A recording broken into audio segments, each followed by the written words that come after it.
School in Riverside, California. I'm Nick Rice, joined alongside J.R. Ibarra for the Riverside TV Co-Game of the Week. This is the opening round of the playoffs, and we have a huge matchup out of the CIF Southern section as Ramona and Valley Christian both ran through the league and come in with an opportunity to advance to the Elite Eights. Pretty good matchup tonight, Nick. I think both these squads have already proven that they are very evenly matched. We're already halfway through our first quarter here. Yeah, we pick up the broadcast a bit behind, but what you missed, the Rams put together a terrific drive from their own 25-yard line to inside the 15 of Valley Christian, but then star quarterback Nathan Johnson of the Rams tossed an interception to Rocco Caldarella to give Valley Christian possession, albeit deep in their own end, but the defenders' defense does a sensational job, especially with Caldarella's jump on the ball. Really a big play and an opportune time for that club. Caldarella is such a great athlete, and talking to Coach Kevin McCarthy, he really mentioned that this kid is really solid as one of his best players. Not only did he make the interception, but here he is on the run on a critical third down, but he is stuffed after about a gain of one, wrapped up by number 44. Manuel Ray Alvarez, a senior linebacker, on his 43rd stop of the season, and a big one too for Ramona as Valley Christian suffers consecutive 3-and-outs. Now they had some issues with punting the last series, so let's see what happens here. Yeah, just a 11-yard punt on their last try, and Jeremy Gallagher is back out there for the defenders. Out of Cerritos, California, he takes a high over-the-shoulder snap and gets rid of another wobbling punt. This one may end up being a bit farther than the last one. His first punt netted 12. That one is good for about 16. Wow, Valley's really giving up some really key field position here on the last two possessions because of a bad kicking game, unfortunately. And Ramona enjoys great starting field position for their next drive. The Rams come in to the CIF playoffs fresh off of a 9-1 regular season campaign. They finished runners-up in the River Valley League. Their lone loss was the difference in them winning or losing the league title, and that was against Notre Vista. In week 8 of the season, a 26-10 Braves win. Head coach Ken Mashitsky brought up Nathan Johnson's, the quarterback, his struggles in that game. And he certainly challenged his stepson as Bo Bruin scrambles for about a gain of 7. Nathan Johnson was the point of some frustration in that loss, and the weight is on his shoulders to avenge that loss against a similar type opponent in Valley Christian. Yeah, if I recall, he only threw for 64 yards on that night, so They really were able to contain him. So that's kind of the key. If the defenders want to kind of keep everything under wraps here for the Rams, if they can key in on the quarterback, then that will be the thing they'll have to do throughout this night. Quarterback number 5, Nathan Johnson, 6'1", 180-pound junior, number 5. He hands on the jet sweep to Jake Valenzuela, who's taken down at the 11. Wrapped up by Nika Maurer.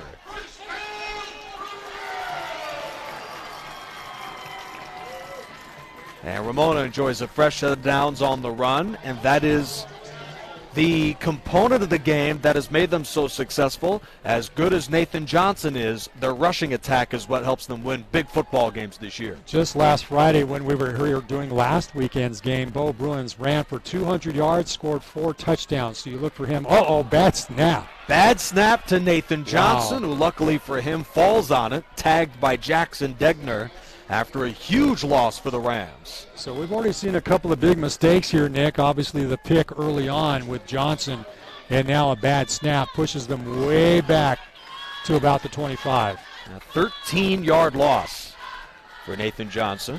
Wow.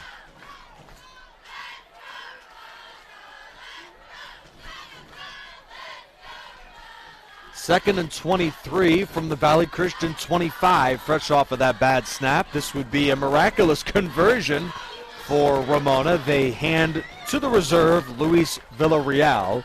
Bruins has about 70% of the rushing offense for Ramona this year, but Villarreal, their backup, is pretty successful as well with 4.5 yards a carry. He has number 26 for that Rams offense, but make no mistake, as mentioned, Bo Bruins, number 9, is their bread and butter offensively. No question about that. Through the season, he's racked up 1,794 yards with 31 touchdowns. As you were telling me off camera, that is second in CIF. And he motions out. Play fake to Villarreal. Johnson on a third down fires inside the 5, and Villa couldn't hang on. That could have been, if he leans the right way, a Ramona touchdown. Instead, that brings up a 4th down for Ramona. Wow, so the bad snap really put themselves in a bad situation here, Nick, and unfortunately they'll try to have to settle things up with a field goal. Isaac Conrado, the senior place kicker for the Rams, nailed a 19-yard field goal last week. And this Conrado try sails wide right. Wow. No good for the Rams kicker. So the 2 miscues have really made a difference here for the Rams. And it was a great hold as well and a terrific snap. Conrado just didn't quite get the sort of position for the Rams that he has done so many times this year. Efficient kicker, but he missed it on that attempt. Continuing a first quarter of miscues for this football team. Yeah, it's interesting to see the Rams have a couple of mistakes like that. That's not normal for them, so maybe the first round CIF jitters could probably taken a little bit of a hold on. They just need to settle in and just run their own pace here. Ooh, bad snap there. High snap, and the defender's Rocco Caldarella goes down right away. Loss of 7 as the Rams brought the overload blitz.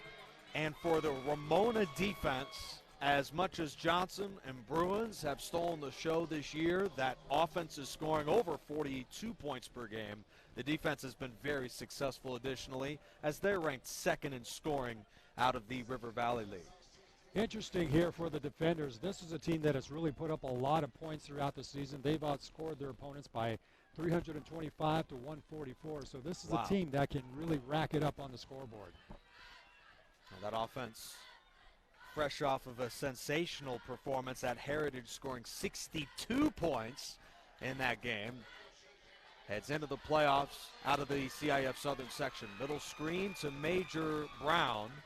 And the junior tailback on just his 2nd reception of the year sets up a manageable 3rd down for Valley Christian.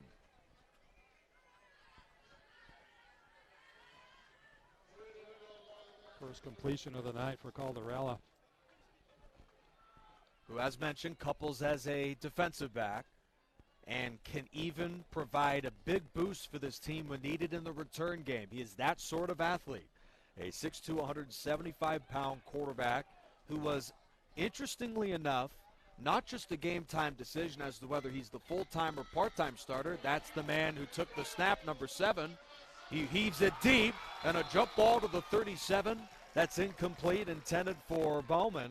But Valley Christian's quarterback, Rocco Caldarella, well, he was a decision that the head coach, Kevin McCarthy, brought up to us prior to the game that the athletic director had somewhat of an input on, which was an interesting comment considering most head coaches are the ones who make that decision. Yeah, he's been sharing duties with Logan Lemonier throughout the season. Lemonier has had more snaps and more yardage in terms of statistical things. But Caldarella, as Kevin McCarthy was telling us, is an exceptional athlete, has full confidence of his capabilities, and that's why he started off tonight's ball game. The AD must have saw something, and he is, along with that defender's offense, struggling to move the ball against the Rams defense that has forced its 3rd consecutive 3-and-out. Gallagher drops back to the goal line and gets rid of a line drive. His first punt netted 12. His next was 16. Lucky bounce. So this one will certainly give the coaching staff a bit more confidence in him. That punt nets about 32.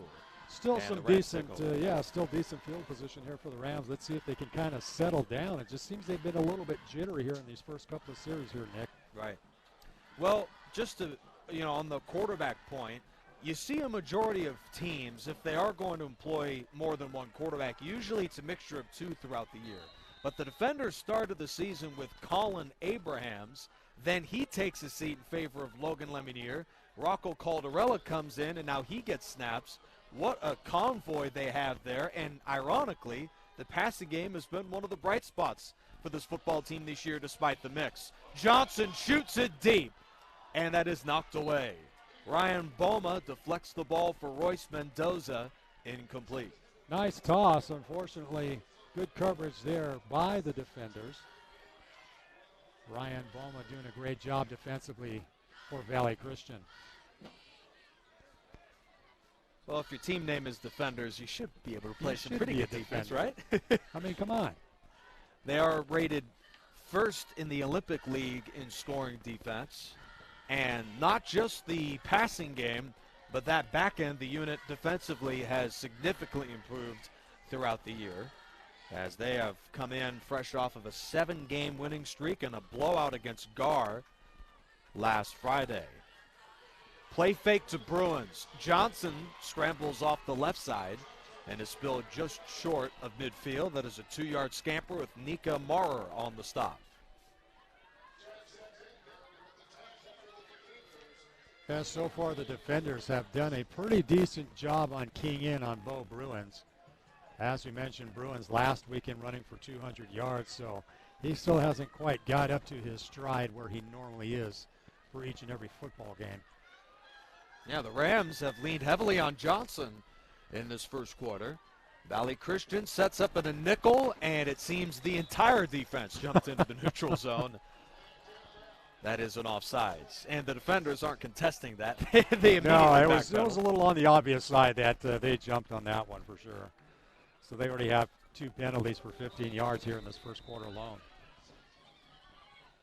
There is such a thing as jitters prior to week 1 of the regular season, Yeah. but there's a whole new atmosphere for the playoffs.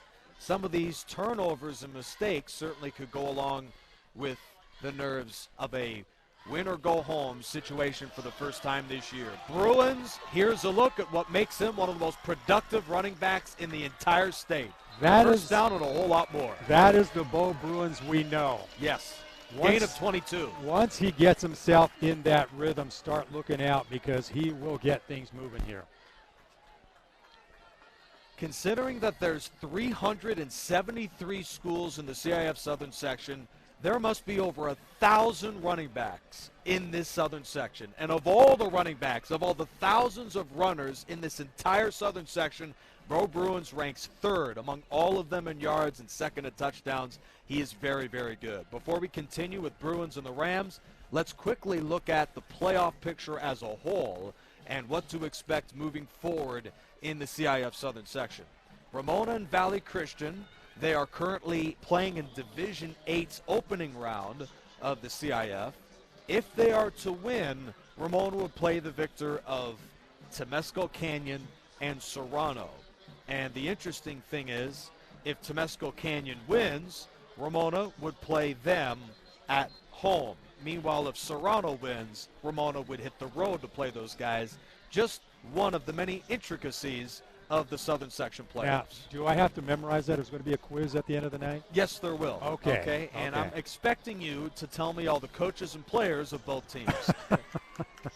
But, you know, on a crazy note, too, is that, and we'll get to this more later, as amazing as the different scenarios are for home games, the teams that made and missed the playoffs is equally as amazing, dropped by Valenzuela. So there are 16 teams that make each division of the CIF Southern Section playoffs, and the records aren't as big of a deal as the RPI and the different ratings are, which made for a crazy Selection Sunday. This was a very different Selection Sunday, and I was keeping tabs of it, and it's like it was the matchups almost didn't make sense, but Right. here we are, first round. 2nd down and 10. Inside run to Bruins, who is dragged down after the gain of 2. Denger joins Christopher Chang on the Valley Christian tackle. The Rams are a 9-1 football team who made the playoffs for the city of Riverside. Notre Vista is a postseason team as well, joined by Pauley High School and Arlington. The 2-8 Arlington Lions made the playoffs. That just goes to show you how a little bit turned around the CAF selection was this year to have teams with that type of record get into the playoffs. But hey, we're rooting for them. Yeah, absolutely. And of course, Ramona at 9-1 suffered their lone loss to Notre Vista and comes in second in the River Valley League over the shoulder of Mendoza with good coverage from Turnbow.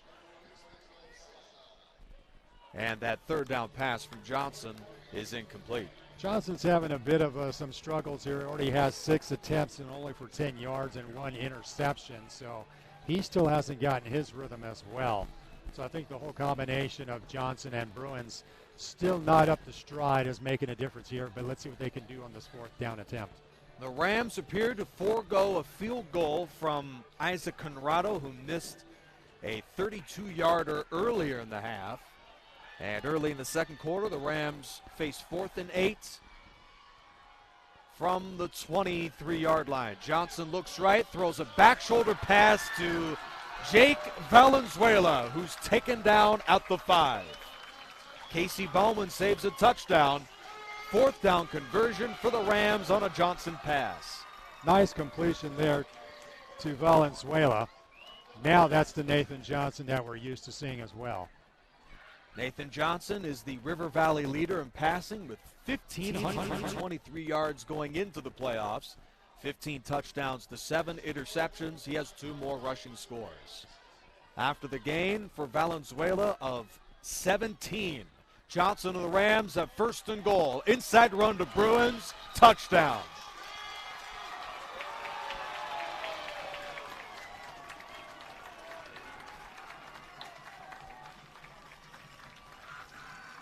Already 8 carries with 58 yards for Bo Bruins, and now first touchdown of the night here for the Rams.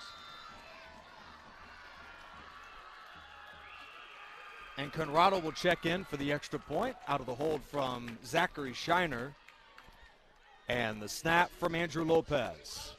And while Conrado has struggled to some degree on field goals, he has made his last 8 PATs and splits the uprights for Ramona, who take a 7-0 lead. So this is a way for the Rams to kind of settle in, getting in that first score of the night. You know, it was a little surprising to see some of the jitters here in the first quarter, but maybe not too surprising as you start off here in CIF in the first round.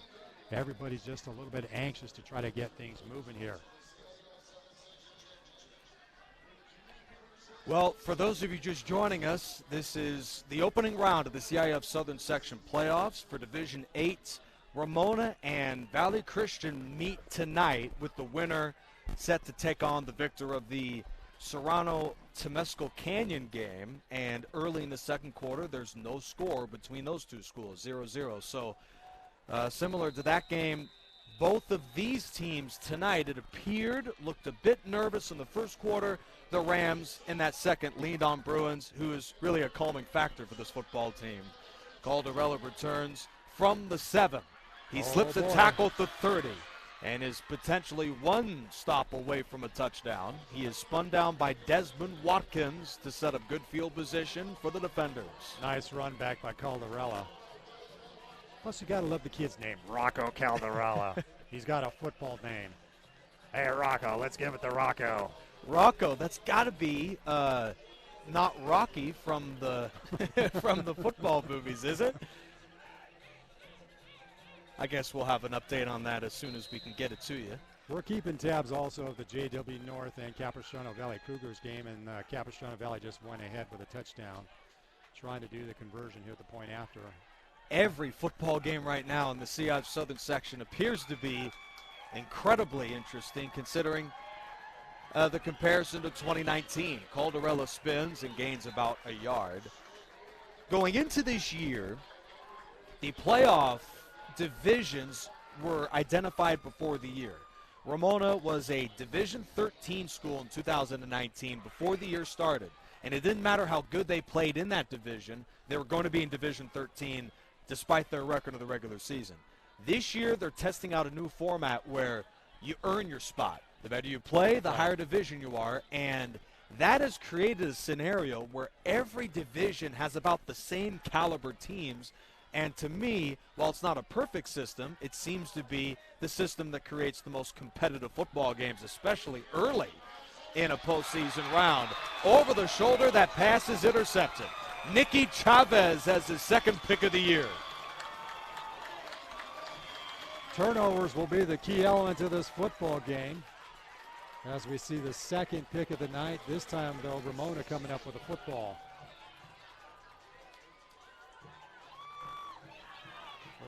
Nicky Chavez and the Rams, 9 total team interceptions this year. This defense has been opportunistic throughout the season and created a big play in the secondary. Chavez was one of the 9 players brought up from that CIF Championship finalist school of 2019. And Chavez, the starting cover man for the Rams, makes a big play for this defense. And Ramona has got the ball back with the 7-0 lead. Bruins flanks Johnson, who fakes the handoff to Bruins. He's going deep again. There's Shiner at the 35-yard line, and he's got it. Nicely done. Over the shoulder, Ryan Buma on the coverage. First down, Ramona.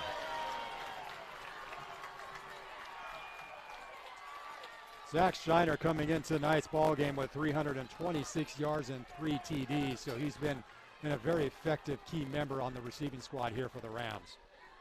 The Rams receiving corps has dealt with injuries. Jordan Daniels has been a game-time decision and is out for Ramona tonight. Zachary Shiner, a 4-year veteran of this offense, makes a big play, biggest of the ball game for the Rams, and a pickup of 30.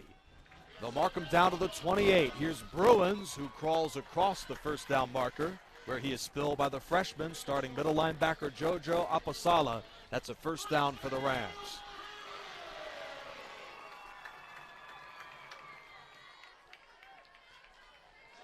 This Ramona offense spent the first quarter largely watching Valley Christian chew some of the clock.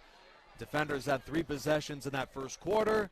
After the Johnson turnover, it seems they have really settled in. What a performance since. Well, Bruins, you know, as we said, as he begins to get his stride, this is a guy who normally averages about 9.8 per carry. Wow. He's had 9 games of 100-plus yards, so this is a kid who really puts up the stats and puts up, obviously, points on the scoreboard as well.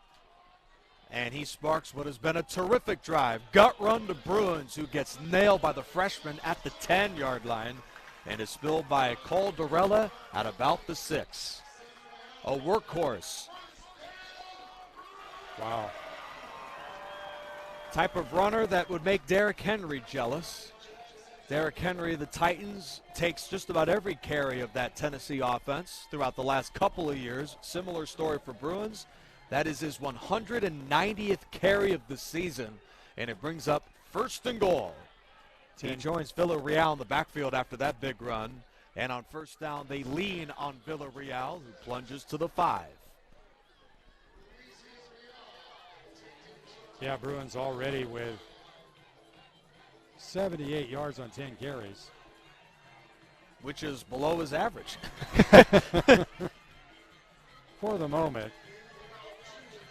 Well, Bruins have scored at least 1 touchdown in every football game Ramona's played this year. Death taxes and a Bruins touchdown. Second down and goal from the 5. Fake to Villarreal. Inside run to Bruins. Got it. And he slips into the end zone. Touchdown, Ramona. Second TD of the night for Bruins.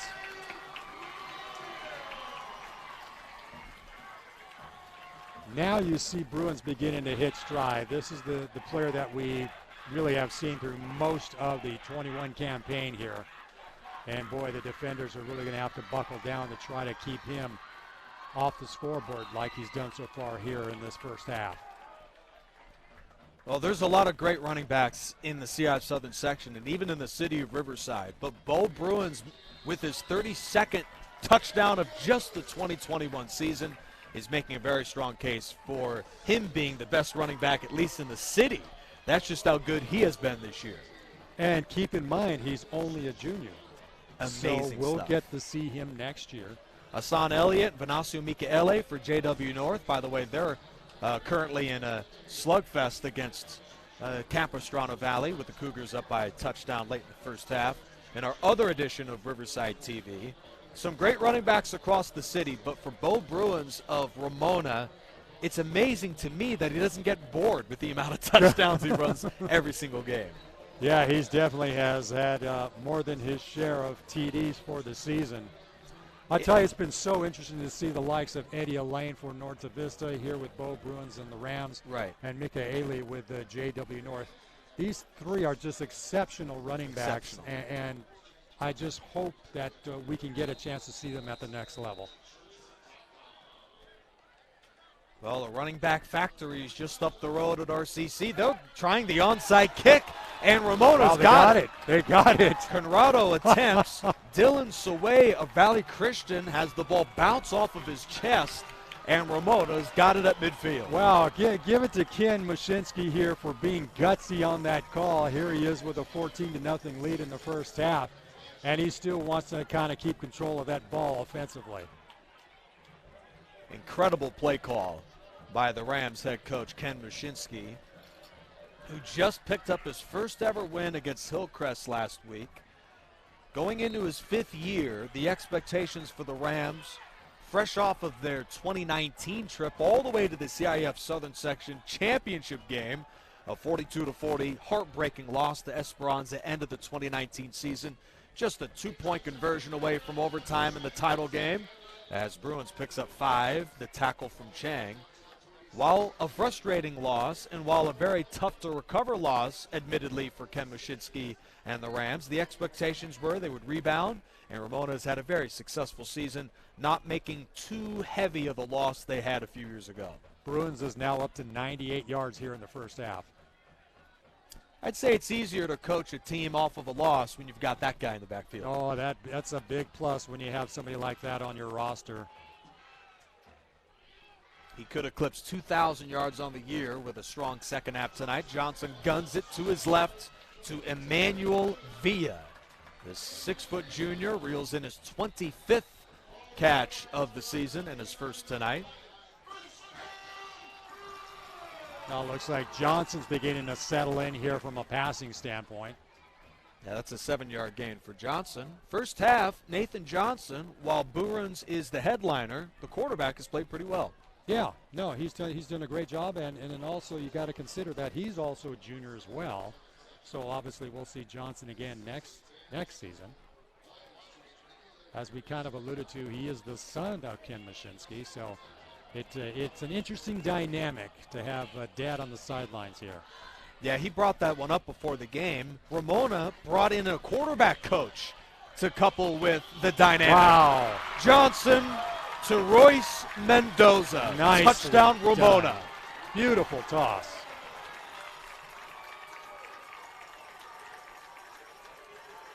On stride, thought we might take a second look, but nonetheless, great throw to Mendoza to come up with a 39-yard strike and a touchdown, and to give the Rams a 3-touchdown advantage here as we get close to ending the first half of play. Incredible throw from Johnson. Ramona's got a passing component now to join Bruins in the running game, as the extra point is good. 16th touchdown toss of the season for Johnson, and the Rams are pouring it on in the first half. Well, those first quarter jitters seems to have been taken care of here in the second quarter, Nick. Really just an incredible turnaround. Ramona comes in 9-1. They face a team at Valley Christian that has rattled off 7 straight games, but the intriguing part of that is that they are on a huge winning streak against the league, the Olympic League, that is more like a bus ride league. Most schools play within about 10 or 15 miles of each other, but Valley Christian, because it's a Christian school, it's very difficult for them to find closer rivals, and that's why their league is so spread out. Yeah, Coach Kevin McCarthy was telling that this season they've taken some pretty significant bus rides just to get to their opponents in league play. So that really adds another factor for the team and for the squad. Plus, you got the aspect that the student population is only 500 kids. Squid kick recovered by Noah Glonchak. That'll set up good field position for the defenders. So, and he was bringing up Coach Kevin McCarthy in his first full year with Valley Christian. he was bringing up that next year, potentially, the Defenders could play a school in Big Bear. And they're from Cerritos, which is right outside of Los Angeles, about a 44-mile drive west on the 91 from here. That is an amazing drive. That's quite a bus for a ride. league opponent, Plus not on a non-conference. Plus, you got to consider the fact that fuel costs keep going up here. So it's like, hey, hey, I second those comments. But nevertheless, I mean, there are some schools. I mean, St. John Bosco is a couple miles up the road. They take trips to Ohio and Virginia, it seems, every year to play big non-conference opponents. But not everybody's got that sort of money. No, exactly. Some of the bigger programs where you have Modern Day and Servite, obviously they have a budget that takes into consideration doing games against interstate rivals. So a little tough to do for some of these smaller squads. Right. 1st and 10 from the 41-yard line. That squib kick gives the Defenders good field position. Caldarella with the offense struggling in the first half. Wow. He is dumped for a huge loss of 13 yards. The Rams' Isaac Vega records his second sack of the season, coupled by number 95, Javier Castaneda. Man, defensively, the Rams have really been putting on the pressure here, as we'll take another look at this one, Nick. Has 0 first downs for this offense in the first half. Great defensive work here for the Rams. Number 44, Manuel Ray Alvarez. Number 40, Isaac Vega. Number 95, Javier Castaneda, all combined on the sack. A brilliant job up front by that Rams defense. Second and a country mile. Brown, inside to the 40. He is dumped after a gain of 16. Nice. Michael Michaelides makes the stop, his 38th of the season. Major Brown, a running back at just over 400 yards this season rushing with 5 touchdowns, rips off a big run. Great makeup of territory there. Got to pass the original line of scrimmage, so it'll make it a 3rd and 9 scenario here for the Defenders. Led by Major Brown and their quarterback, Rocco Caldarella. This is a run-heavy offense. 185 running yards per game. And Brown picks up the longest gain of the ball game for Valley Christian. One thing that Kevin McCarthy made note of, he has a lot of players that are multi-sport athletes, so they bring a lot of athleticism to their squad. Caldarella's under duress again. Got a man open. Across his body to a wide-open Caden my goodness. Struxma, and he's down to the 42. That could have been a bigger play, but still a first down. I'll tell you what, he's pounding the turf there because he knew he had a bunch of daylight in front of him. Unfortunately, he stumbles, but still was able to come up with a reception. Turf monster got him. They come up out of nowhere. Yeah. Wow, we're keeping tabs of the North versus Capoval game, and it's tied at 21 with about a minute 21 left here in the first half. So, wow, good games going on around the area here. From the early looks of it, I think the Southern section had a good playoff ruling. Brown gains 1, wrapped up by Alvarez of Ramona. This is a format where teams of similar caliber play in the same division for the playoffs as ensured by their regular season performance. And while some schools may, even with the 10 regular season games, may be overrated or underrated, certainly it won't be as crazy of a spectrum as you see from the previous years. Ramona, their opening round of the playoffs, they dominated their opponent by about 30. So they come in this year against the team that won their league, a 7-2 record. Defenders are rolling right now on a big winning streak. So this was a very formidable foe. And Valley Christian on the road is off to a rough start. Stretch run for about a yard. Alvarez makes the stop of number 1, John Nelson. The Defenders are a 2-1 team on the road this year, so they've even played great away from Cerritos. This has really been their worst first-half road performance we've seen from them. Yeah, the Defenders definitely, as we mentioned, can put things up onto the scoreboard. They've been able to manhandle most of their opponents through the 21 season. Started off with a stumble with 2 consecutive losses, and then, like you were saying, Nick, 7 consecutive victories here.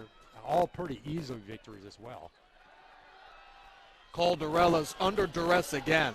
He's flushed out and throws on the run to Micah Maurer. His 7th grab of the season is good enough for a Valley Christian first down. Caldarella, the quarterback completing 88% of his throws this year, finds extra time on the bootleg and converts another first down. What's interesting is Caldarella coming into the game just shy of 300 yards, so it's not like he put up a whole lot of yardage. It's not like he threw the ball much at all in the regular season. Not a whole lot. Only 3 TDs on the evening, or 3 TDs on the season, so it's not like he came in with big numbers. But so far, it looks like he's finally getting into a rhythm here in the second quarter. Nelson off the handoff is hammered just short of the first down. That is an 8-yard scamper for Nelson with number 23 Desmond Watkins on the stop. The Rams safety has just under 100 tackles this season. Number 23 Desmond Watkins has been fantastic for that defense throughout the year. Looks like the defenders are trying to pick up the pace a little bit here as they get themselves in scoring position.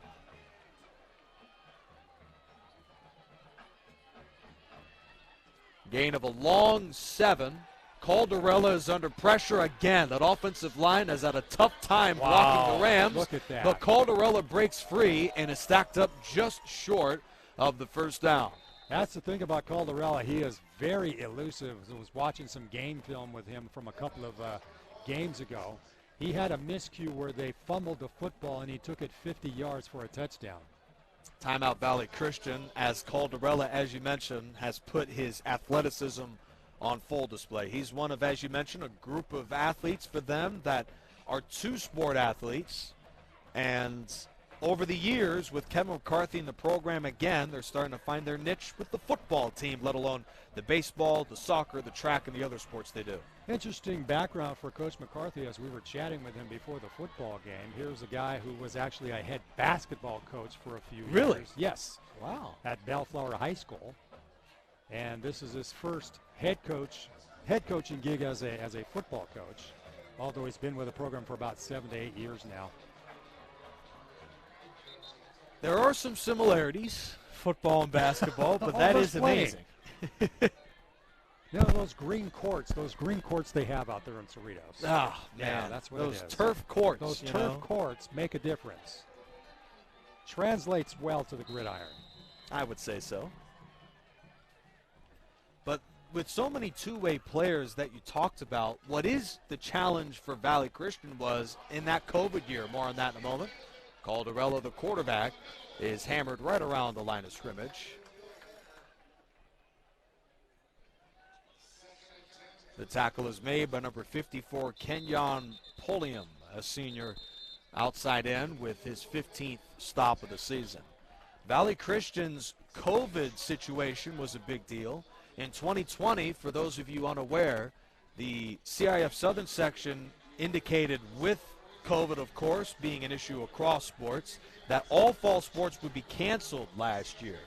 But in about mid-March, in a last-second decision, the CIF said, you've got 2 weeks, all these football programs. If you want to play football, this is your opportunity.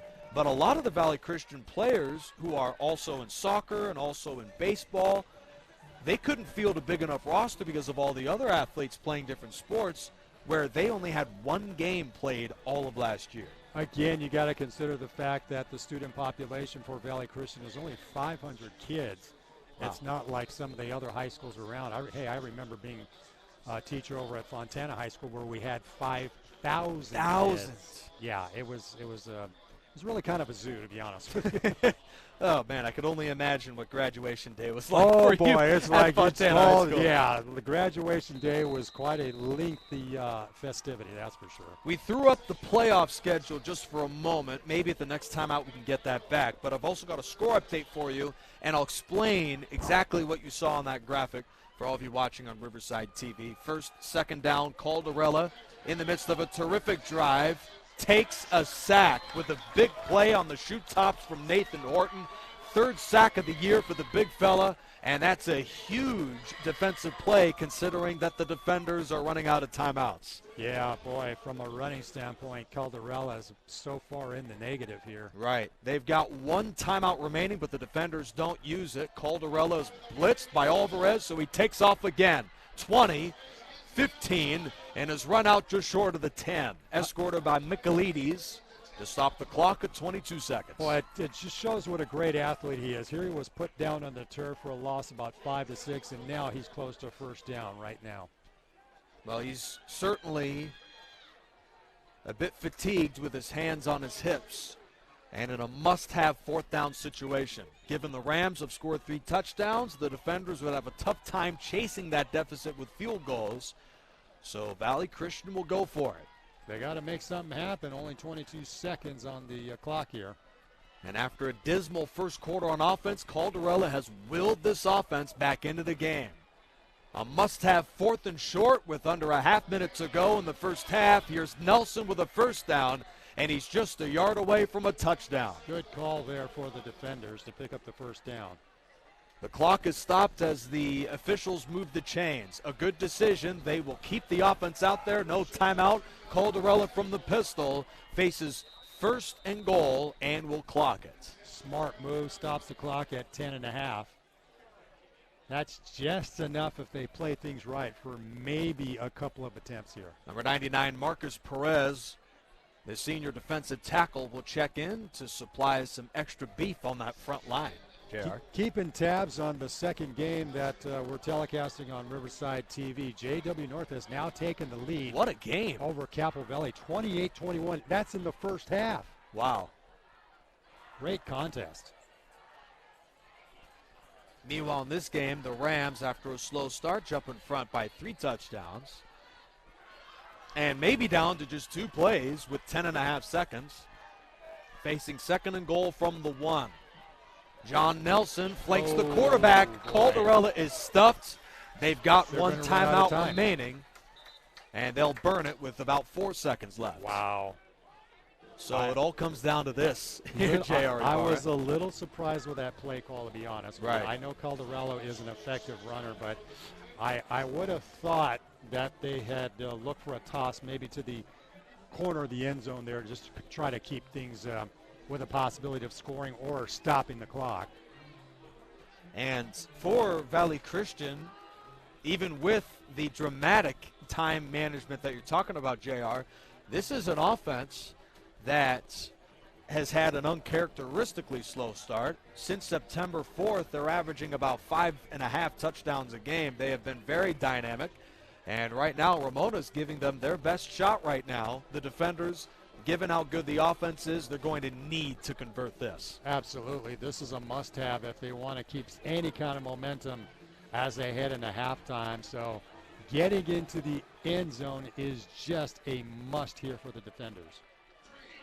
We'll have highlights, news, and a look around the CIF Southern section coming up at the half. First, with 3.9 seconds to go in the second quarter, the defenders, down by 21, face third and goal. Final play of the half. Here's the quarterback who lunges at the end zone and is short.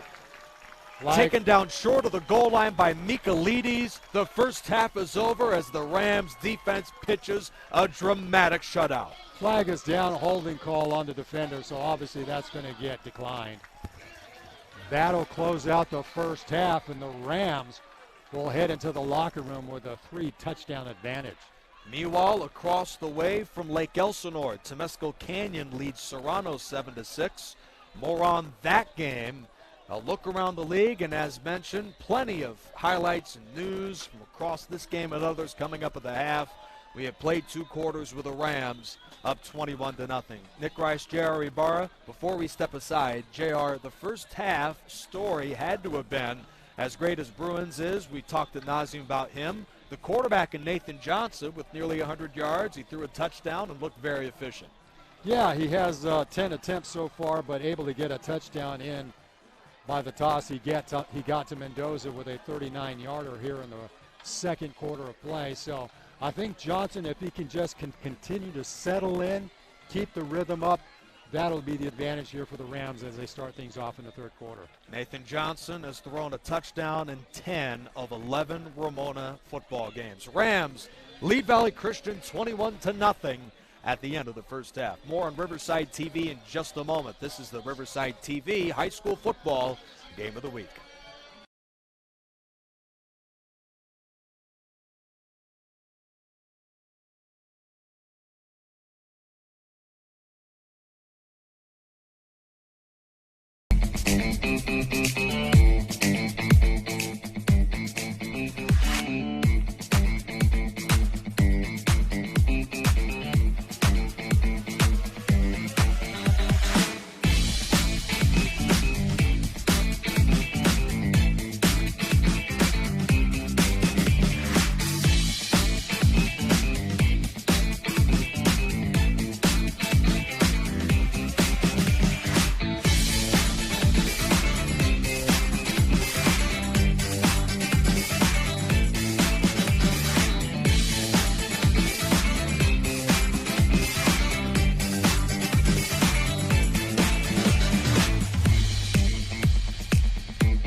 Engine 1 AMR, respond with RPD for a traffic accident with injuries. In 1234 Main, cross of Columbia, 2 vehicles involved.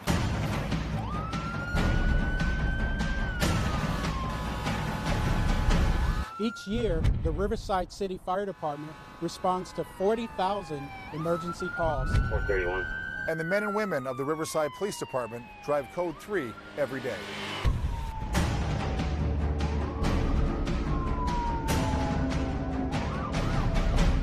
We need your help so you know what to do when you see emergency vehicles. Pull to the right. Pull to the right. Pull to the right.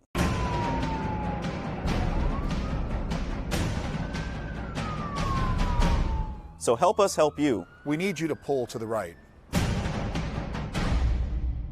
Mask up, Riverside. We mask up to keep our community safe.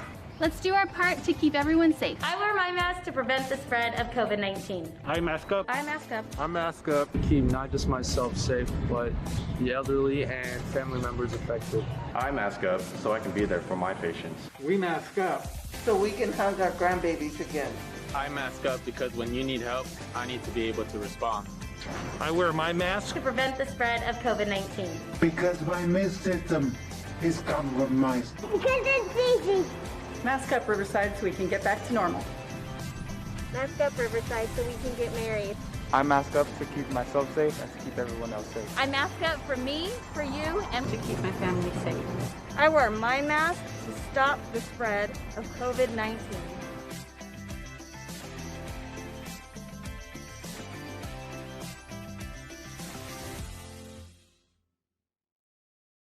Add your phone. Stop the spread, California. Get COVID-19 exposure alerts. Help protect your community while maintaining your privacy. Go to canotify.ca.gov today. Agrega tu teléfono California, detén la propagación, recibe alertas de exposición a COVID-19, ayuda a proteger a tu comunidad mientras mantienes tu privacidad. Ve a canotify.ca.gov hoy.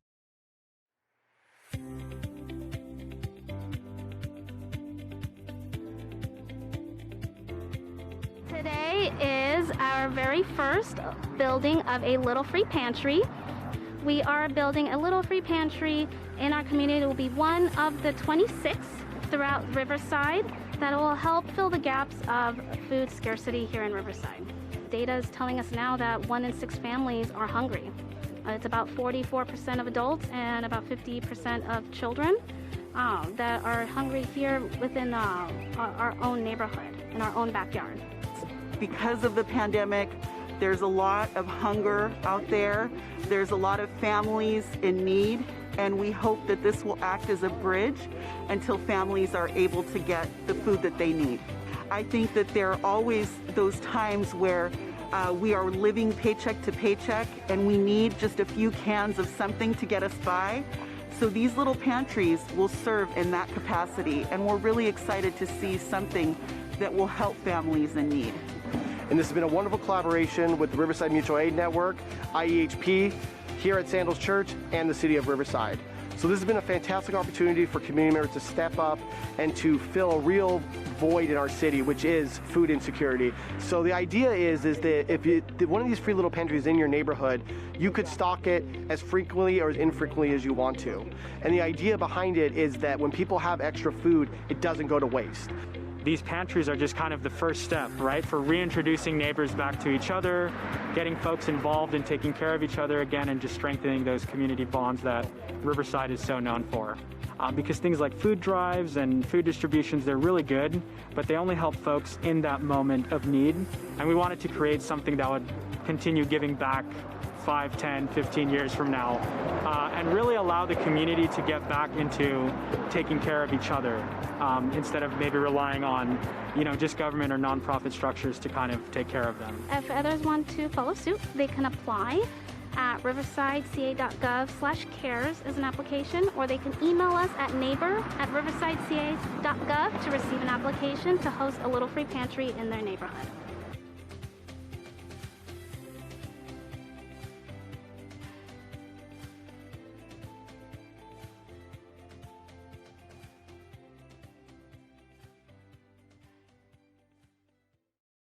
Add your phone. Stop the spread, California. Get COVID-19 exposure alerts. Help protect your community while maintaining your privacy. Go to canotify.ca.gov today.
It's Mrs. Pitchford again. I'm a teacher here in Riverside, and I wanted to talk to you today about something that everyone's talking about, and that's washing your hands. It's super duper important to wash our hands even better than we usually do. I know that you know how to wash your hands. You do it all the time. But nowadays, we have to wash our hands in an extra special way. We have to wash our hands much longer, okay? Because when we go outside, there are germs on our hands that we don't even know about, okay? If we touch something that somebody may have touched with their germy fingers, then those germs get on us. If somebody sneezes and goes, achoo, and then touches a doorknob, then those germs go on us, and we don't want that to happen.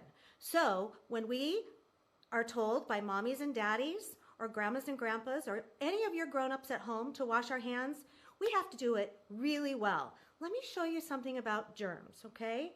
I brought something, and we're going to do some pretend for a minute.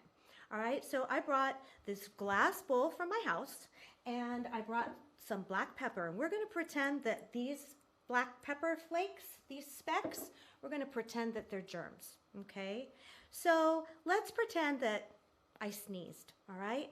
So I'm going to stick my finger into those pretend germs, and I'm going to show you what happens.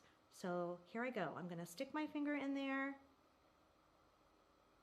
Ew, ew, can you see? Oh my goodness. These pretend germs are sticking to me. And you know what? Real germs do that too. It's just that we can't see them.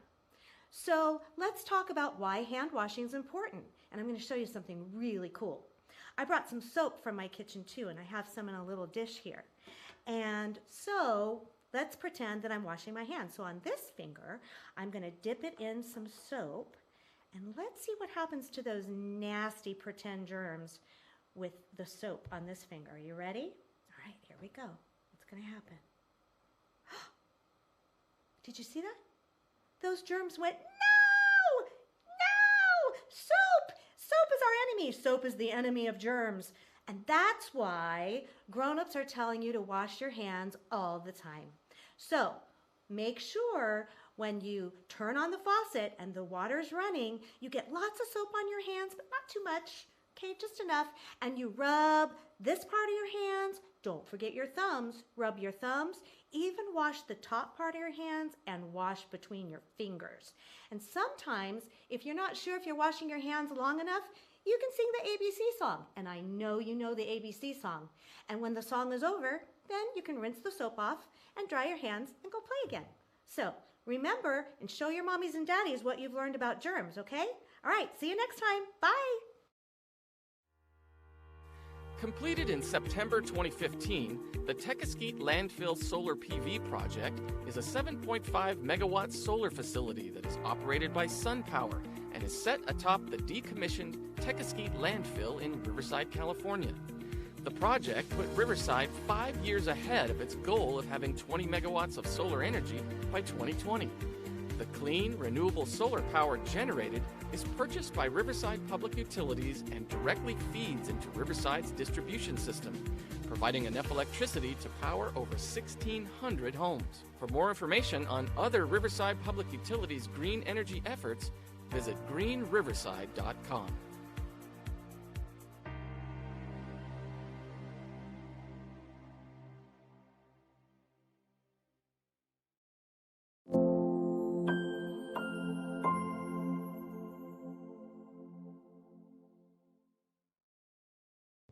Hi, once again. Welcome to Riverside Monthly. I'm Steve Brazel, your host, and this is the episode for this month that I've been looking so forward to, getting to know our new mayor, Mayor Locke Dawson. Mayor, how are you? Oh, I'm great, Steve. Thank you. I'm happy to be back on the show now in a different capacity as mayor. As you know, you and I have, I think, been on the show together a couple times in the past. Yes, we have. And Mayor Patricia Locke Dawson was elected last year, is the new mayor for the city of Riverside, and I am so happy to have you in the city and looking so forward to what you're doing. But I want to get to know you as the non-mayor title a little bit. You grew up in Riverside in the Greenbelt area. You graduated from Notre Dame High School. I'm kind of curious because it's always kind of an interesting way people get to choosing to serve in an elected type office. So how did that upbringing kind of lead you into a public service life? Growing up in the Greenbelt, honestly, instilled in me a love of the outdoors because, I mean, my brothers and sisters, you know, my mom wouldn't let us in the house until the street lights came on. I think a lot of people of my generation felt that way. We were outdoors a lot. And so, you know, I went into forestry and wildlife and a career in the outdoors. And when I started working that professional capacity, I felt like I was a pretty good scientist, pretty good wildlife biologist, but I was a better policymaker.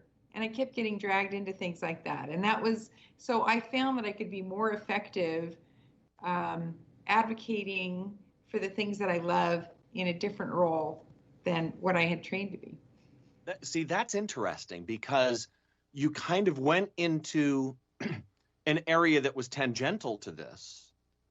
And while serving in that capacity, your eyes were open to other things. You graduated from UCR, graduate studies at University of Washington, but it's in between that I think what you're alluding to. So in between UCR and University of Washington, you were a park ranger? I was a national park ranger, flat hat, uniform, everything. I served in both Bryce Canyon National Park, where I met my husband, I will say, another Californian. We had to go all the way to Utah to meet. And I was at do Bryce what you got to do. Bryce Canyon, and I was at Mount Rainier National Park up in the state of Washington, both. In Riverside, you've been a longtime advocate for the Santa Ana River. And obviously the name of the city is Riverside. What can the Riverside, what can the Santa Ana River be for Riverside and the surrounding communities? What potential is there? Well, as many know who perhaps watched the State of the City and have been following my career here over the years, I want to put the river back in Riverside. We have for a very long time turned our backs on the river, which means we did all our industrial work there. We've, used it just to take water out for industrial uses. And it's never been celebrated for the resource that it is here, which could be a beautiful natural area, a mosaic of uses from the headwaters of the San Bernardino Mountains to the coast of the Pacific Ocean, a patchwork of open areas, natural areas, developed parks, bike paths, a place where families can come together, across generations, across the city. That's my dream. Well, think about how many people know and utilize the Santa Ana River Bike Trail. And yet, like you say, taking it beyond that, there is so much opportunity there. But I kind of want to go back to something we talked about a second ago, because I keep thinking about this. Former National Parks Ranger, environmental scientist, mother of 3 daughters. What causes that human being to go, I'm going to run for office? Seriously, what's the trigger that makes you think, because there's a lot of ways to serve. A park ranger is a service, job. What is that little line that gets crossed that says, I think an elected office is where I can do the most good? Well, I think like many people, it's sort of a progression, right? A progression of different roles that you play that you realize there's something else you could be doing that could be helpful. When I was on the Planning Commission for the City of Riverside, I did that because I wanted to advocate for open space and conservation, and that was something I could do within that role. When I started having children and they were growing up, I got very interested in education of my children in the school board, and so I thought I could really help there, and I ran for the school board. And when I did that, I was the only board member who had children in school, and I had one at elementary, middle, and high school. So I thought I could really help here. And then when Mayor Bailey decided to leave, he asked if I would be interested in running for office and for the mayor. And I thought, boy, that brings kind of everything all to bear here. Education, environment, family, growing up here, all can come to bear.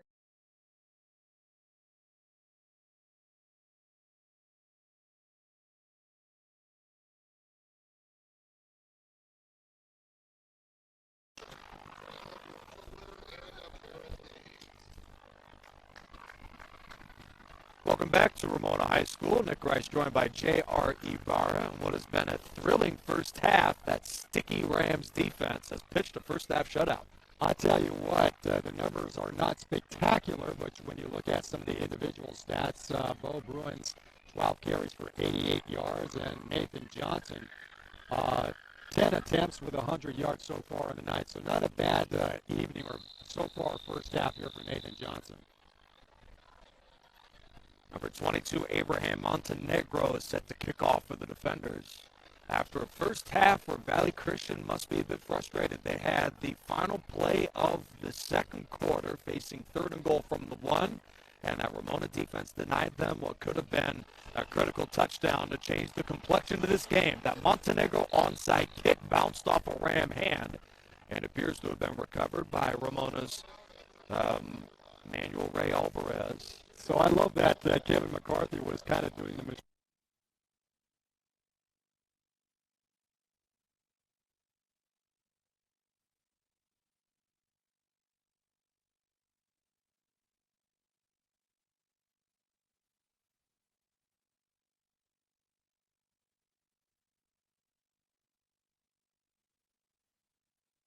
His offense was dynamic.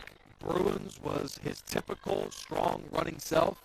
And Nathan Johnson was pretty darn good, too. Nearly 100 yards passing and a touchdown. First play of the second half. There he goes. More of Bo Bruins, which has been phenomenal all year. That is a 56-yard Bruins touchdown.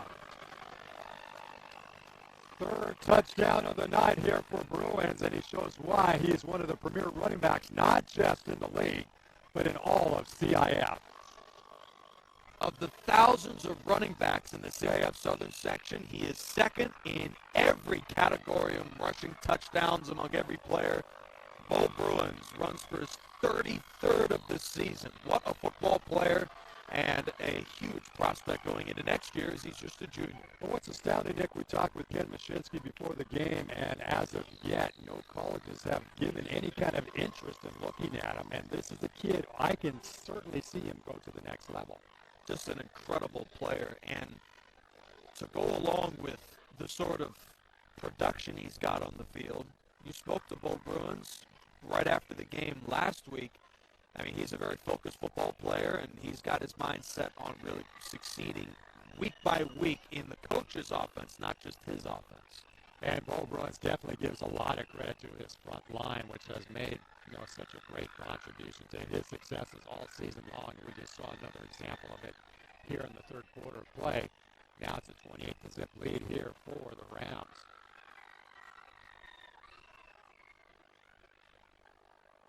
The Rams offense, courtesy of Bo Bruins, after a slow first quarter, has jumped out to a huge lead against Valley Christian.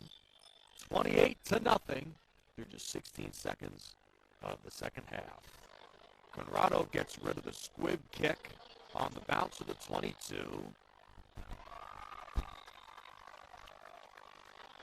Interesting how they have tried to keep it away from Calderola. That'll be fairly average field positioning here for the defenders. Yeah, Caden Strutsma down at about the 21-yard line. Unfortunate for Valley Christian. This is a team, Valley Christian, that really can't afford this sort of field position, considering this is a Rams defense maybe playing their best football game of the year right now. They're rolling. Yeah, Calderola has negative 32 yards in terms of running right now, so they have really been able to contain him through this first half. Calderola has just over 600 yards rushing this year. Brown to the outside, gallops through a tackle, and is down to the 25. That is a modest 4-yard gain. Well, the Rams, if they are to win this game, will face the victor of the Temescal Canyon Serrano game. The Titans come into the second half fielding a 7-6 home lead over Serrano. And for Temescal Canyon, they're led by a strong passing game. Their starting quarterback, Koa Apana, is throwing for over 2,000 yards and 19 touchdowns.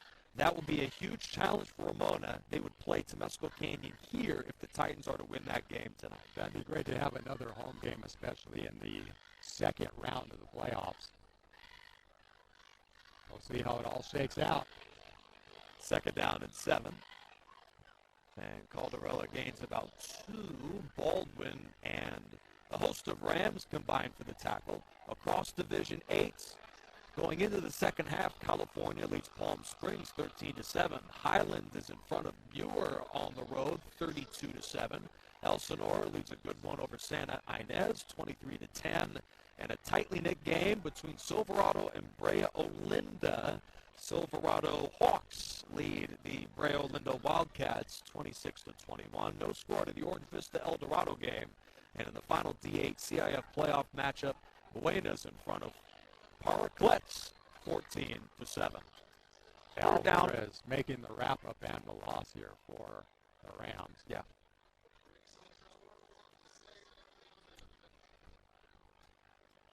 Bring up a fourth down situation, and the defenders will have to kick it away. Now, Valley Christian in the first half went 3 and out on their first 4 possessions, and they come right out of the locker room with a similar start to the second half. And against Bo Bruins and that Rams offense, this was the last possible result they could have asked for going into this third quarter. Yeah, still kind of stalled offensively here for the defenders. High snap. Luckily, he is able to get it away. Oh, takes a bounce. That'll favor the Rams here. And to about the 46. So Ramona comes right out with a Bo Bruins run, continuing a first half that has to be so frustrating for that defender defense. A terrific first quarter themselves with the takeaway early and the big plays, and then they just couldn't string enough of those stops together. Yeah, just offensively, it's a team that's been stalled all night long. You got to give credit to the Ram defense for being able to contend the defenders here through most of the first half, and as we start the third quarter as well.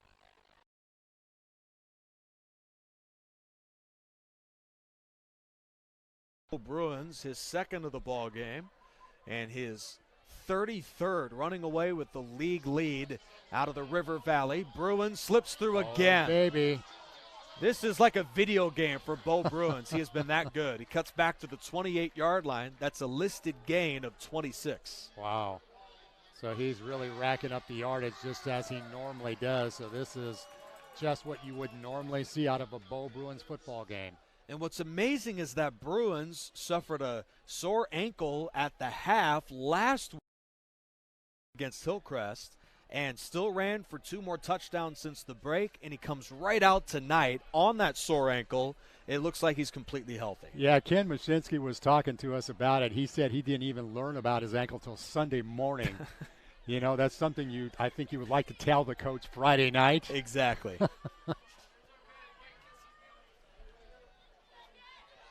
Johnson throws a slant, and that is knocked away from Emmanuel Villa, number 11. The Rams, Bo Bruins, by that point, you might as well not even tell the coach. Yeah, you know, I mean, if it's not that big of a deal, but right. Obviously so far it doesn't look like it's hampering him at all. And Ramona has run him to a huge lead in the third quarter, and it makes you wonder, this will be something to talk about in the second half if the Rams keep this going. How long do you keep Bruins in a game that you have a huge lead in? Yeah, I think, well, at this point, if they get one more touchdown, it might be time and chance to start changing personnel out. Right. Off the fake to Shinar, Bruin sweeps to his right and is knocked down just across the 20-yard line with Bruno Caldarella on the tackle for Valley Christian. Wow, nice pickup and a first down here. And while Bruins had a terrific first half, the Rams really have done a much better job blocking in the second half. It seems as though Bruins is just one defender away from big runs throughout this period. All it takes is just that one slight opening, and he'll take great advantage of it, and you can see that happening here in the second half of play. 1st and 10.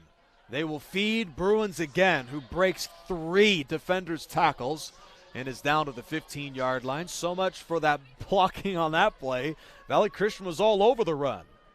Well, Wyatt Van Duyn made the stop. But, you know, Bruin's not a very heavy guy. I mean, look at how he was able to churn out a couple of yards there through his own effort and make something positive out of a possible negative gain here. And it's amazing that a guy 5'10", 160, an unspectacular size and weight, makes for such a hard-to-bring-down running back, the most productive in this city. Johnson is hit as he throws. He had a touchdown, had Jake Valenzuela come back earlier, incomplete. Yeah, unfortunately, Valenzuela just wasn't looking on the turnaround there, and that goes incomplete. Jake Valenzuela, sporting number 1 for Ramona at wide receiver, is yet another one of those young and emerging prospects for head coach Ken Mashinsky. A sophomore playing like a veteran right now for Ramona. He has had a quiet night, but Valenzuela, when called upon, has made big plays for this offense throughout the year. Wow. Early movement from Valley Christian.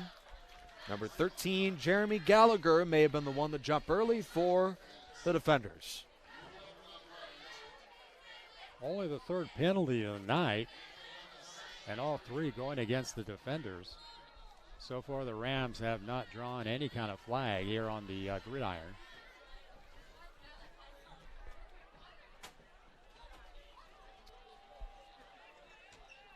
Ramona has been perfect inside of the red zone so far today. With 3 touchdowns and as many attempts, they face 3rd and 3 from the Valley Christian 10.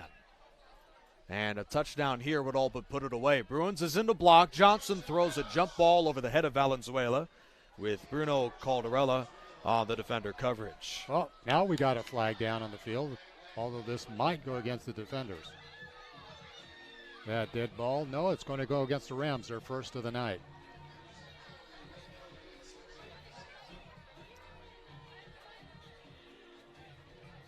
So it looks like a personal foul. So this will really back up Ramona here. Right. If that was after the play, then we would be in a 4th down situation. Otherwise, Ramona could be facing a 3rd and long, which would be fascinating. That they would take the penalty with 4th down on the table.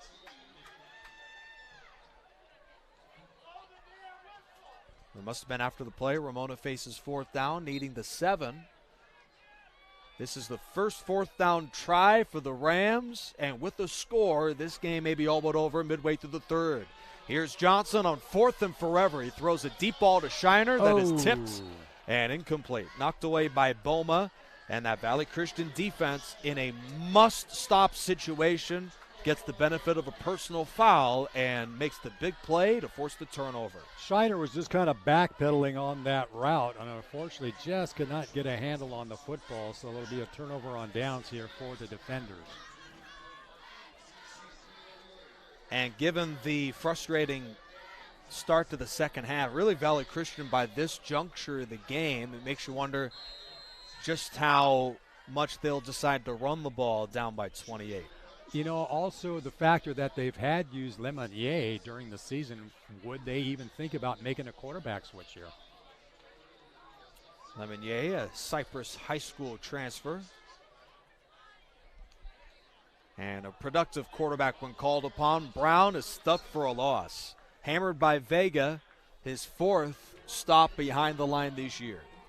Actually, let me correct myself. It's Lemonnier. Lemonnier? Lemonnier. I wouldn't have stopped you. Well, you know, just trying to be accurate here. Right. That's Accuracy what we do is on the name Riverside of the TV. game here for Riverside TV. Well, we're still keeping tabs on the North versus Capo Valley here, and North leading by 1 touchdown. It's been a great game across the town there. And it's one of 5 schools in the city of Riverside. A huge congratulations goes to so many schools in this city that have been wildly competitive across the CIF Southern section, including these Rams. He shoots it deep, and for the second time tonight, Nicky Chavez has a Rams interception. He cuts back to the 30. A convoy for Chavez with a late flag thrown. This may be coming back for Chavez, who's down to the 12. The tackle from Bowman as the defenders Caldarella throws a jump ball, and Chavez wins that battle. See what the flag is all about. Refs are going to have a discussion. But Nicky Chavez is, with all the big plays on offense, he is having the most impact for this football game tonight. 2 very productive drives and huge interceptions from Chavez at the end of it. His 2nd and 3rd picks of the year. So is this going to be a penalty after the transition here? They're discussing It appeared to be a late hold, and obviously we got some upset Ram fans here. Right, a little distracting. We apologize for the language you might be hearing. Right. That's not us. That's not us. Our lead official tonight is Mark Harrison, umpire Terry Torline, head linesman Ray Rengel, line judge Brian Orozco, and back judge Bob Nunez. So they'll mark off 15 here against the Rams. Wow. Well, certainly have to credit the fans, but up 28-0, I think I'll take a personal foul if I'm a Rams fan. Up 28-0 with the ball off the turnover. Rams will have possession with a fairly decent field position. Clock has stopped here at 6:01 in the 3rd. Yeah, really a dominant day for Bo Bruins. Chavez on defense and Bruins on offense have been the 2 players of the game for this Ramona football team.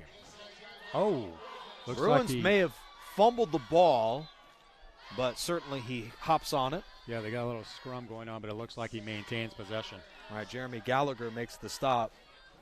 And just as mentioned, going into the third quarter, Ramona wins, and they play the victor of the Serrano-Temescal Canyon game. The Temescal Canyon Titans are a pass-happy offense. Meanwhile, Serrano has run for over 200 yards a game this year. Wow.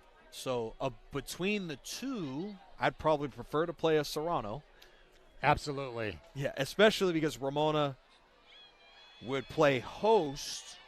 They play host to Serrano, and they would visit Temescal Canyon. That's the situation. It's always a tough deal when you have to venture down into Orange County because it's a tough place to play football. Right. Yeah, this is a fascinating Southern Section playoff format because after the first round, a lot of coaches are electing coin flip odds. They're saying, do I want heads or tails to decide whether or not my entire season rides on me playing a home game or a road game? Fascinating stuff. Had another penalty here for the Rams, so now kind of the mistakes beginning to pop up here for Ramona.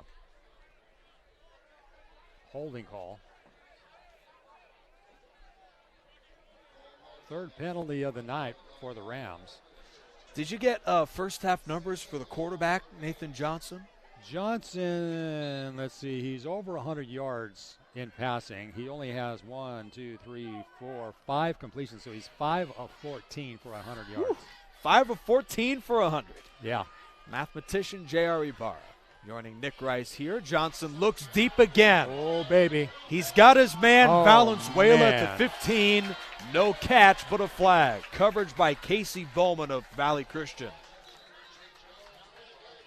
Number 6, Casey Bowman of the defenders. So Johnson airs it out. Pretty decent throw, just unfortunately not able to be scooped up by Valenzuela. The fascinating thing with Ken Mashinsky, and this is probably why I'm not a head coach, is that I would feature Bo Bruins more with how successful he's been. But Ken Mashinsky decided this year that this team would have more of a vertical, deep ball passing game. And while we haven't seen too many huge plays tonight, one big catch from Shiner's about it, the Rams have created a big penalty here to flip the field. So we have a penalty going against the defenders. So this will give a second down scenario. 2nd and 7 here for the Rams.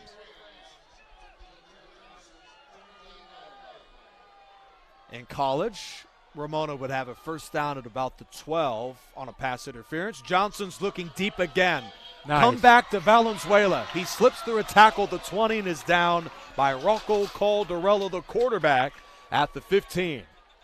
Oh, looks like we have some extracurricular activity happening on the sidelines here.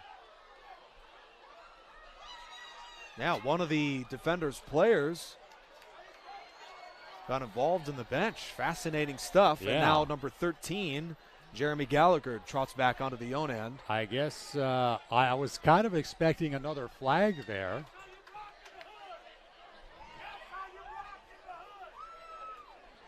Well, with 2 quarters remaining for Valley Christian this season, I mean, you could see some of the frustrations boiling over. You've got to do something to change the momentum of a game. Yes. Unfortunately, they're running out of time. Well, as we've talked about, Nick, Valley Christian is a team that has put up a lot of points on the scoreboard, and for them to be sitting here in the third quarter just blank, right? This is just not normal for them. They score over 4 touchdowns a game. Defenders have left points on the board. Final play of the first half, their quarterback, Rocco Caldarella, was stuffed a yard short of the goal line, and time runs out on them in the first half. Valley Christian had 3 trips in enemy territory, could not convert on any of them. Meanwhile, Ramona, credit to them, they've made the most of their opportunities since a rough first quarter. So the Rams come up with a personal foul, so there was a marker with some of that extracurricular activity here. Does make a first down scenario with the ball spotted at the 31. Certainly credit to the Rams for overcoming 2 personal fouls on the same drive. Amazing stuff for Ramona on this third quarter possession. A touchdown would all but seal it for the Rams, up big here at home on opening night of the Southern Section playoffs. Nick Rice, J.R. Ibarra on Riverside TV.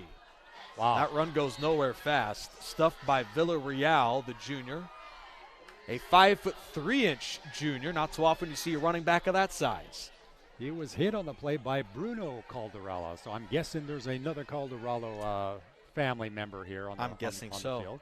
And for Rams fans joining us, there's also a big family ties to Ramona and Zachary Shiner. He is the senior receiver, as you can see towards the left of your screen, number 12. He has 2 twin brothers that are freshmen. So the receiving core, I'd say, are in pretty good hands for years to come. Also, his mom is one of the athletic coaches as well. So Really? the whole family has this whole athletic element to them that they're all about sports. But it's great to see the family. Right, with the Rams, Johnson is hit as he throws over the head of Caron Baldwin, number 8. That would have been a touchdown had Johnson hit him in stride.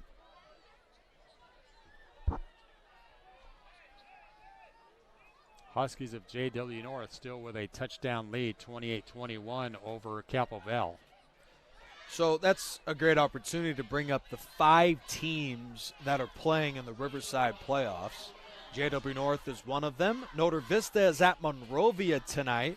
Of course, this game, along with 2 other roadies for Riverside. Pauley High School is at Baldwin Park, and Arlington is at Cerritos. There was King High School and Hillcrest High School. Both were rated by way of the RPI on Max Preps. Villarreal with a big run. Oh, he gets a block, and there he goes. The juniors down to the 2. Gain of 32, setting up first and goal. Bo Bruins has been good as well, but here's the backup with a big run. That's pretty good. 3 carries, 40 yards so far for Villarreal, and that was his biggest of the night. Luis Villarreal, maybe in most other schools, would be a starter. But when Bo Bruins is on the roster, I'd say number 9 should get a bulk of the carries. But this kid, a 5'3", 150-pounder, joining Bruins in the backfield, has been wildly productive, as JR mentioned. They'll feed it to him again, and that hole gets shut down immediately at the 2-yard line. Big hit supplied by the freshman, Jojo Apasala. The linebacker, by way of Coach McCarthy before the game, he talked about his team, and the first player he mentioned was this guy, a freshman who had looks from Orange Lutheran saying, hey, come to our school. He chooses to come to this school and is making a huge impact right away. Absolutely. We saw that definitely on that last defensive play. Yeah, huge hit. As the starting middle linebacker for the defense, Bo Bruins at the 2 is in the end zone for a Ramona touchdown. Just like last weekend, his 4th touchdown of the night. Bruins really rolling along, and now the Rams extend that lead even further.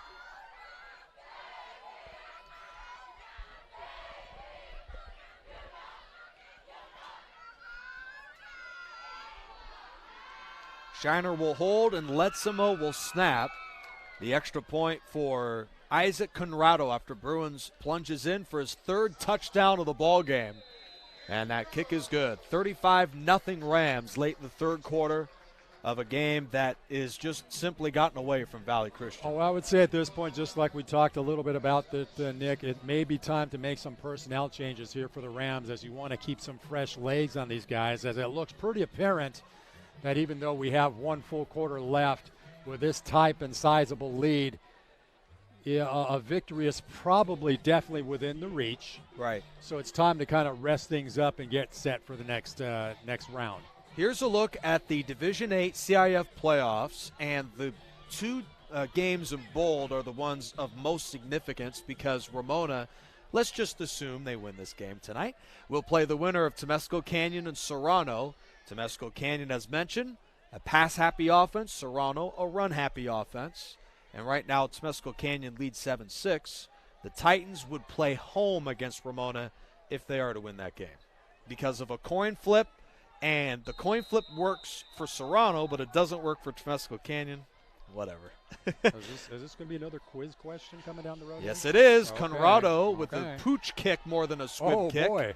And they may have got it. That's about 22 yards downfield, and they nearly did. Just dribbled out of bounds. They were close to coming up with possession on that. Yeah. Noah Glonchak was the one who pushed it out. So the challenge for a team like Valley Christian is significant. This program is a Christian school. They bring in players and they bring in students who have that Christian background, and that also creates a challenge. The fact that these players had to pay to play and pay to be a part of the program is an additional challenge.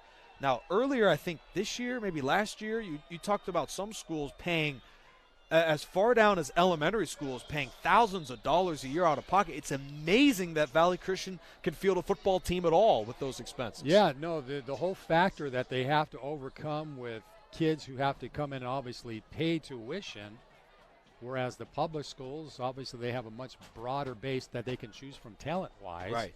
Again, they also factor in the aspect that there's only 500 kids on the campus there for Valley Christian. So there's some significant challenge to try to field a football team. Well, Valley Christian down 35-0 employs a change at quarterback. Logan, is it? Lemonier. Lemonier. 9 touchdowns to 2 interceptions on the season, but he had his starting job shared and in some instances revoked in certain games. He is in as number 3, Logan Lemonier, as the quarterback for the Defenders here late in the third quarter. Okay numbers so far on the season for Lemonier. He had 724 yards with 9 touchdowns on the season. Completion rate of 76%. Incredible stuff. Probably a false start here. And the challenge for Kevin McCarthy was paramount last year. They could only play one game. And this year, this team only had 29 to 30 varsity players. So they had to bring in over a dozen junior varsity and freshman guys. And while they are making impacts filling out the roster, most of the players on Valley Christian are playing both ways. And in a 4-quarter football game against a program like this on the road, that is a huge ask. Lemonier takes off, spins away, and gets nailed by Watkins just short of the 40. A dazzling run of 4 for the quarterback. Picked up some yards there, so not a bad way to spin himself out of trouble.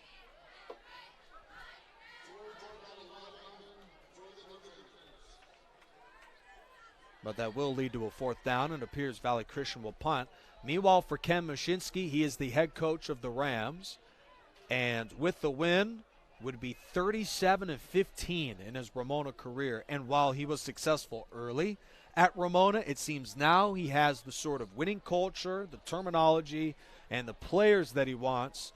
And this team that made it to the CIF championship game in 2019, COVID eliminated them from the playoffs in 2020, looks like a team that could get right back again. Yeah, I think Mush has done a tremendous amount of work here with the program, and it's beginning to pay off dividends, especially when you see them leading this contest and having such a great season so far here in 2021 and looking to advance themselves into the second round of CIF. That punt down to about the 21-yard line. At least for this round, Ramona looks ready to play. And Ken Mashinsky put together a great game plan. And now the challenge is to keep some of these guys healthy for next week. Yeah, I mean, we saw some of those first quarter jitters early on in this game. And Johnson is still in the game. I'm still a bit surprised at this one. Johnson and Bruins are still in the backfield here for the Rams. Yeah, they're 2 best players statistically this year. Jet sweep to Shinar, who slips through a tackle and is run out at about the 26-yard line. Temescos Canyon still up 7-6. Winner of that match will take on the winner of this game. With about 13 minutes to go, it's a 35-0 Rams lead. For those of you just joining us here on Riverside TV, Bo Bruins, number 9, has run for 3 touchdowns today for Ramona. And coverman Nicky Chavez has also been a headliner tonight. 2 interceptions for the junior defensive back en route to a dominant round 1 performance. And considering that this is a team that won the Olympic League, went 7-2 in the regular season, This is a huge win. Out of the backfield, here's Bruins. Oh, baby. This flag may wipe out a touchdown if Bruins gets there. Oh, my He's at the gosh. 40. One to beat at the 30. No one's going to catch Bo Bruins. Good from 75. Touchdown, Ramona. Let's see what the flag's all about, though. There is a penalty marker down on the turf. Great execution by the Rams, and holding, yep. So this is going to come back. Unfortunately, that was such a great execution. In fact, I'm surprised that they don't do more of that. Yeah. And dumping it out to Bruins coming out of the backfield. He only has 4 catches this year. If he has that sort of speed catching the ball, it's only a matter of time before maybe they'll have him play different positions. Slot, I know running back is his bread and butter, but that could be an interesting wrinkle to this offense moving forward. Only the 5th flag here for the Rams. I say only. Yeah.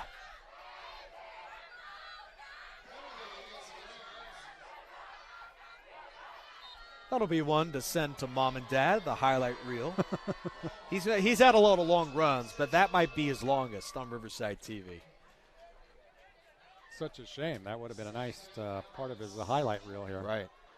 Well, that winds up going down as a 1-yard gain instead of 75. Well, The hold brings it back. Check this out. JW North scores again, so it's now 34-21 in favor of the Huskies. Good stuff. 2-yard gain with Gallagher on the stop. So I brought it up a little earlier.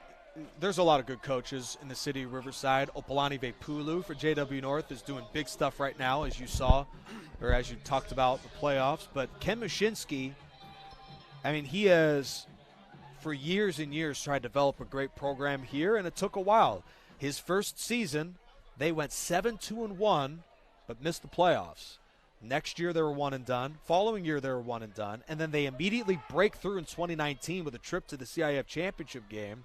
And sometimes you see a coaching staff, you see a football team, that play will end the third quarter. You see a coaching staff and a football team start to get complacent after that sort of success. Best winning record in program history, 13 wins for them that season, but they come back as if they didn't make the playoffs at all. They look very hungry to begin the postseason this year, and they crush the Defenders through 3 quarters tonight. Absolutely, and again, the key is just having Nathan Johnson begin to air things out from a passing standpoint. That was one of the key reasons why they lost their contest against Norte Vista. So if they can kind of give him the time he needs necessary with that offensive line up front, that'll be a big plus for the Rams as they trek down their way through CIF here. Right. It'll be fascinating to see what sort of opponents they play, but and we might be biased because we're at Riverside. No, not us.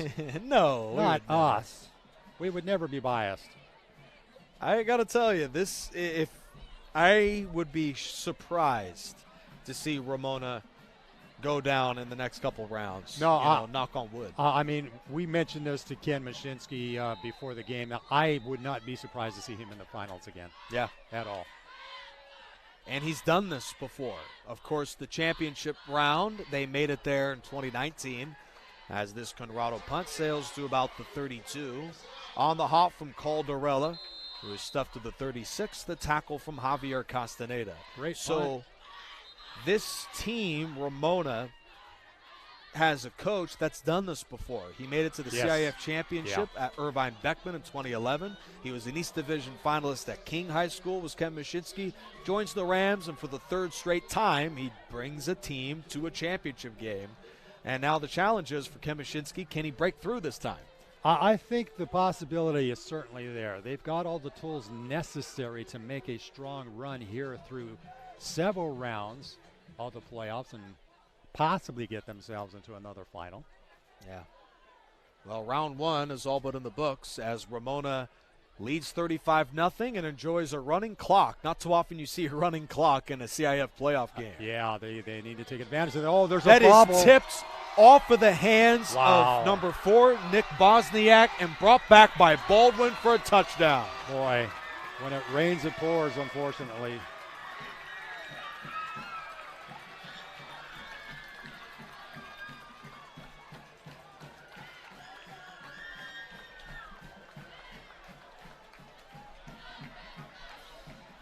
Third interception on the night. First from the defender's reserve, Logan Lemonnier. A touchdown for Baldwin in a game that, for Valley Christian, the scoreboard doesn't indicate just how good they are. Unfortunately for them, big turnovers and big mistakes in crucial spots has really hurt this team tonight. Boy, offensively, they just have not shown any kind of spark at all through most of this contest. They needed a lot to happen. This was a team, an underdog coming in, and they simply didn't get the bounces. If they get the bounces, we've got a game. They don't get the bounces, unfortunately, this is what happens. So now I would venture to say you do need to seriously think about making personnel changes here for the Rams. Oh. Yeah, I know you want to keep some momentum here offensively and defensively for the players, but I would think Ken Mashinsky's going to start sitting down some of his starters here.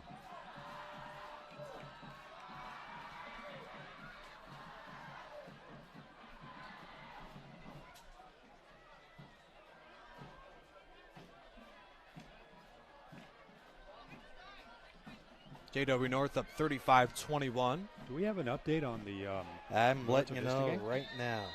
Temescal Canyon late in the third quarter still up just 7-6. Wow, that's a tight contest.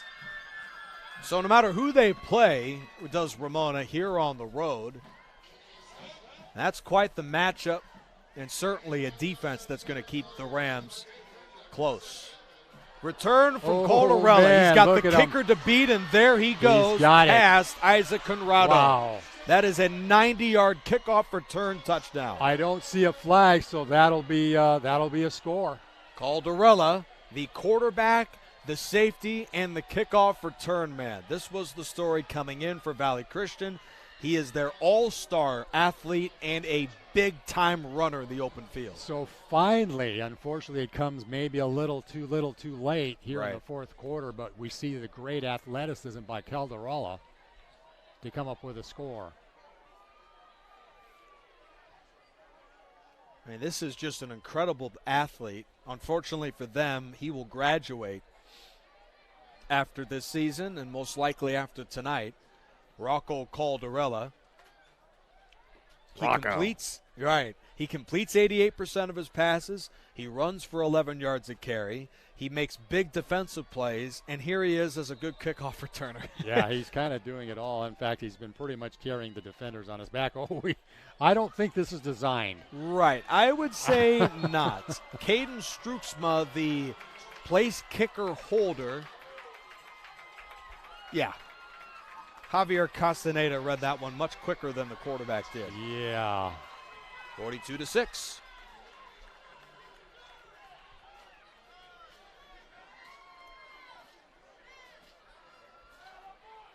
A win tonight for the Rams would put them in the CIF Southern Section Elite Eights. And while technically it serves like a March Madness, it's a little bit different because you get a whole week to prepare, as a football team. So March Madness is crazy. You turn around 48 hours later, you play your next opponent.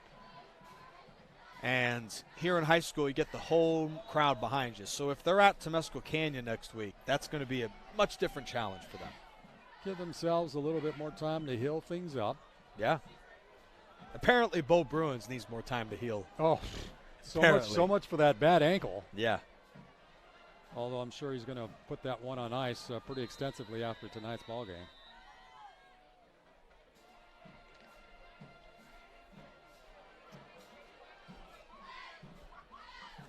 Valley Christian will kick off. Abraham Montenegro has teed it up for the defenders. Maybe they go onside like they did to begin the second half. Pooch kick, not an onside. On a hop by the up man, Desmond Watkins on the hash to the 30. And he takes the tumble to the 43-yard line. And the Rams, with 10:27 to go in the game, have the running clock stopped.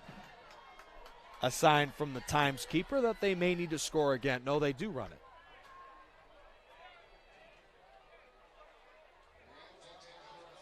Yeah, looks like Looks like we are getting some changes here. Yes, looks like the Andrew quarterback's Phelps in. is going to come in as quarterback. Not surprising at all. I think this is great thinking here by Mashinsky. Yeah.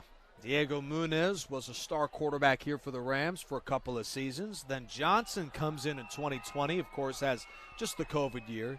Then in 2021, Johnson erupts as the league's best passer and has played great again tonight. Phelps gets crushed for a loss. So, weren't you a teacher at one point? I was. Oh, you were a teacher. I was I a knew teacher that. at one point. I knew that. Okay. Until they threw me out. I'm just kidding. I was never thrown out. Just joking, folks. I was a teacher in good standing. I just left on my own.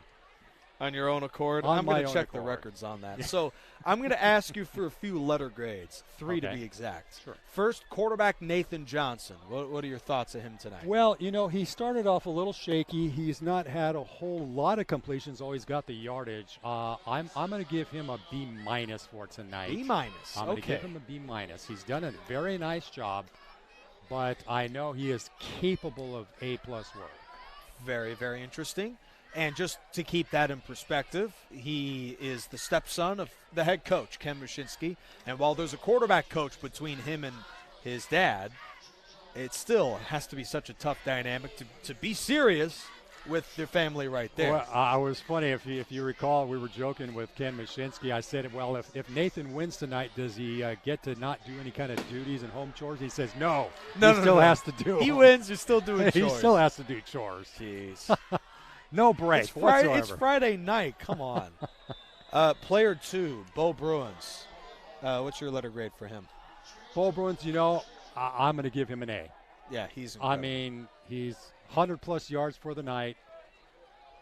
He's got the touchdowns, got the points on the scoreboard. Bo, once again, he goes to the head of the class. I mean, for Bo Bruins, I don't think he's ever had a game where he's not earned an A. No, but we'll see. We'll see. Maybe we'll do another Ramona playoff game, and maybe he doesn't get an A. No, he's definitely been kind of one of the main spark plugs here for the Rams of Ramona here in 2021. Right. And then third and final letter grade to the head coach, Ken Mashinsky. Your thoughts of his game planning, the onside kick he attempted, his red zone, his 2-minute drill, and all those things. Well, you know what? I love the rhythm that Mashinsky has brought to the game here. I'm going to give him a B+. But B+? But it's not because, well, I'm a tough grader here. Maybe that's why you got maybe that's why I got relieved of your duties. If that's no, what and I say that because, and it's not against Mashinsky, because I think for the most part, maybe there was a little bit of lack of execution in the first quarter, but that's not necessarily his fault. It all comes down to the players trying to execute what's given to them from a defensive and offensive standpoint. You know what? I might actually change that. Well, you know what? I'm going to stick to the B+. Oh, in terms of interesting. this grade. Yeah, Interesting. I'm going to stick to the B+. You know, I'm looking at this file right here, and it turns out you got let go because you're a Notre Vista fan. That's not okay. That's not okay here at Ramona High School. That's a gain of 8. But with that being said, the Rams, for some reason, I mean, they are a great football team no matter where they play. But at home, they have been just dominant. So this is their 6th home game, and they're outscoring their opponents through 6 games by 178 points. Wow. 178. What a significant gap there. That's about a 4.5 touchdown edge every game. So if I'm a betting man, if they're at home next week, I'd say they've got a good chance. Nice dump off here. Yeah, and there's the catch by Brown. He cuts inside to the 20 and gets nailed to the 12. The tackle from Guerrero after a big run from Major Brown to set up Valley Christian and an opportunity for their first offensive points of the ball game. Boy, now we're seeing a little bit of life breathing into the defenders, but it's going to be too little too late with the clock rolling down here close to the 5-minute mark. And it seems as though the defenders have a bit of a spark, not so much on the run, as Caldarella was brilliant in that category, but this quarterback looks to be a pretty efficient passer. 6'3", 185, Logan Lemonier. Oh, false start. Well, some players may point to the other side. He made me jump, not the defenders. It appears that JW North will pull away from Capistrano Valley tonight. Yeah, they are leading 42-21, and Campbell just throws an interception right now. No, that may do it with about 6 minutes to go.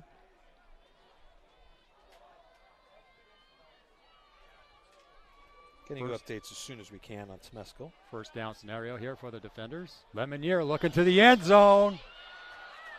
Oh, in and out of the hands of Maurer. Nice. That game's still 7-6. Wow. Temescal Canyon. You sure your phone isn't stuck? It's I think it's your phone. Probably Nick. it is, actually. It's the phone service. You got to quit being cheap. At least my phone isn't cracked. All right, second down from the 17. Hey, I've got Scotch tape over it. What do you mean? Right. You already got relieved of your duties, so you can't get rid of me.